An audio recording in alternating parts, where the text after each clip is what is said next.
Welcome back into the channel, everyone. If you're new here, feel free to take a look around my channel, look at some of the product reviews I've done, some of the tests I've done on different upgrades, because I've spent a lot of time trying to figure out what is a good value for your money on upgrades for your bike. And with that, today I'm actually going to run through my top 5 favorite upgrades that I like to make to bikes when I buy them.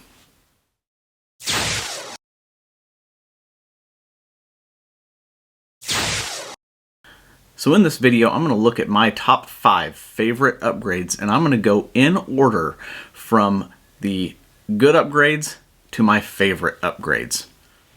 Now make sure you stick around to the end of this video, because my favorite upgrade might be one that is a little bit controversial to some. And through this video, I'm going to run chapters along the bottom, so feel free to skip around as you see fit. Alright, so starting with number 5. We're going to go with carbon wheels on this one. Now, a lot of you may be wondering why carbon wheels aren't higher up on the list. Mostly because of the cost of entry. I know there are less expensive carbon wheels out there these days that you can get from Chinese manufacturers, and those are great options. I've had sets of those, and they typically function very well. I know people have differing opinions on longevity and safety of those, but my personal experience has been good on those. The biggest thing is that if you go with a super deep carbon wheel, you're not going to get as much weight savings as what you might if you go to a shallower one. And when you go to a shallower wheel, you don't get quite as much of the aero benefit and thusly the performance out of that. So there are trade-offs and a balance to be had when you're selecting carbon wheels. Additionally, if you go with probably a lesser expensive carbon wheel set that's relatively deep, you may run into crosswind challenges because they don't perform quite as well in crosswinds specific to handling that shallower wheels would. So number 5 on my list, carbon wheels, excellent performance gain, but they also have a high cost of entry, and there are some drawbacks when it comes to handling in winds. All right, on to number 4. Again, this one might be a little bit on the controversial side, and the pick that I'm making for number 4 is a carbon handlebar. Now, this could be an integrated stem and handlebar unit, or just a carbon handlebar.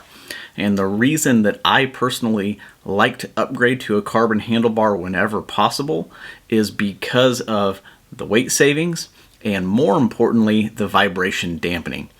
It really is a noticeable difference going from an alloy handlebar to a carbon handlebar when it comes to the vibration in your hands, and that would lead to less fatigue over a longer duration ride, especially on those rougher surfaces and gravel rides. One bonus benefit of a carbon handlebar is that it can be better shaped for more aerodynamics, which can lead to small gains in the aerodynamic efficiency department. So that would make up the reason why this one is number 4. One of the drawbacks primarily is, of course, cost. Carbon handlebars aren't very cheap, especially when you get the high-end versions, and personally I wouldn't trust a no-name or knockoff carbon handlebar, just because when you are out riding your hands on the bars, if something were to break on there catastrophically and make you crash, it could be very, very bad. So that's one piece of equipment that I don't leave to chance. Moving on to number 3. And I'm going to go with a good quality saddle on this. Now, saddles are highly personal. What works for me may not work for you, and that's okay. However, most every saddle will come in different tiers, and that could be with a base steel rail, plastic shell version that's relatively inexpensive, clear up to 3D printed carbon shell, carbon rail, super lightweight versions. And personally, I like to go with a carbon railed saddle, just because I find that the flex in the rails, and typically the carbon shell as well, is a little bit more forgiving when you're comparing the same saddle in a lesser version with steel or titanium rails. So just upgrading it, I think, does lend itself to a little bit more comfort, and the added benefit that you get with that is, of course, the lighter weight, which can be significant in some cases, you know, up to 100 grams lighter going to a carbon railed version and carbon shell. So that is number 3 on my list, a saddle. All right, now to number 2. This should come as no surprise to anybody that watches my channel: tires. Tires are hands down the best bang for the buck upgrade you can make on your bike. It doesn't matter if it's a road bike, a mountain bike, a gravel bike. Tires are the biggest difference to getting higher performance at the cheapest price. So if you're new to my channel, feel free to take a look around. I'll put up some links up here where you can take a look at some of the comparisons that I've done, or some of the tire review videos that I have done, because in my opinion, that is the best bang for the buck upgrade you can do for your bike. And bonus points if you go to a tubeless version, because again, the rolling resistance benefit is compounded in that fact.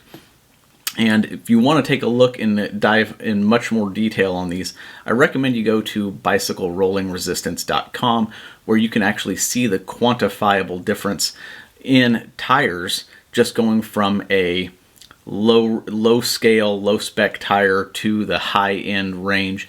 It can be as much as 10 to 15 watts per tire that you are saving. So buying a bike, low end bike off the shelf, wire bead, low spec tires, going to a high end Vittoria Corsa Pro, for example, you can be significantly faster just from that one upgrade, which is relatively inexpensive. And here we are, my number 1 favorite upgrade, and one that I will do to any single bike that I get going forward, unless for whatever reason it's nasty commuter bike or a trainer bike, something that doesn't have me out on the road for many miles at a time looking for efficiency. So go ahead, prepare all of your comments, because you're probably going to disagree with me on this one, and that's okay, because this is all about my opinion. Electronic shifting. I know, everybody's going to say, but battery life, but cables are much more maintenance friendly. You can repair them on the side of the road. Yes, all of that is true. You do have to worry about battery life, with a little caveat to that. But overall, the feel of riding a bike with electronic shifting, the fact that it just works every single time. Once you set the trims on it, which is very easily done, it will hit every gear every single time, no issues at all. I don't have any issues with chain drops on front chain rings, even though I know some people with SRAM question that and have issues with that. All of the electronic gearing setups that I've done, Di2, SRAM, and multiple different configurations and bikes, it just works every single time. And it really even goes beyond the feel of electronic shifting. Building up a bike with a wireless SRAM access group set is so simple. Anyone can do it. It's a matter of literally just pairing up your derailleurs to your shifters and all of that. No running wires, no running cables. Just set it up and it goes.